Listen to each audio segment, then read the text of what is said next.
Պարոն Մանուկյան, խնդրեմ։ Պարոն Հասանով, նախ վարման կարգով խմբակցության անունով չեն հայտարարում, դրա համար պատգամավորներ իրավունք ունեն վարման կարգով իրենց խոսքը փոխանցել, դրա համար չեք կարող սահմանափակել։ Ասեցի, որ պարոն Մանուկյան, ձեզ վարման կարգով թույլատվություն։ Խնդրեմ։ Խմբակցությունով չի, ամեն պատգամավոր իրավունք ունի։ Պարոն Հասանով, նախորդ ազգային ժողովում դուք այստեղ նստած եք, մեր գործընկեր պատգամավորներից որոշները բանտում էին։ Այսօր էլ դուք ստեղ նստած եք, մեր գործընկեր Արթուր Սարգսյանը էլի կալանքի տակ է, քաղաքական հետապնդման տակ է։ Նախորդ ազգային ժողովում գլխավոր դատախազը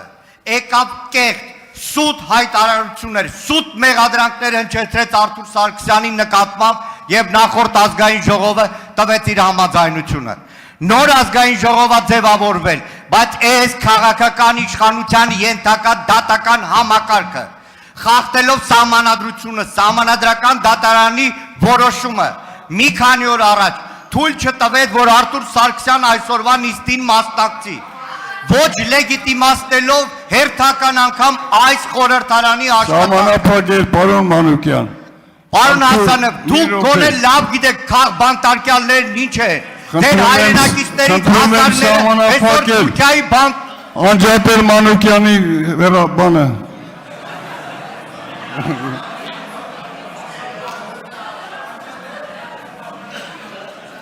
Պարոն Մանուկյան, Սարգսյան Արթուրը արդեն շուրջ մի տարվա ընթացքում, մի տարի որ նստած է, դա կորոշի դատարանը,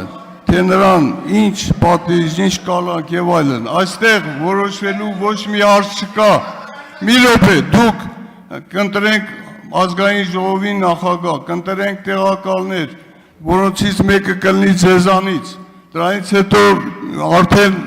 մշտական հանձնաժողովի նախագահներ կընտրվեն եւ վերջապես կլինի ազգային ժողովի խորհուրդ,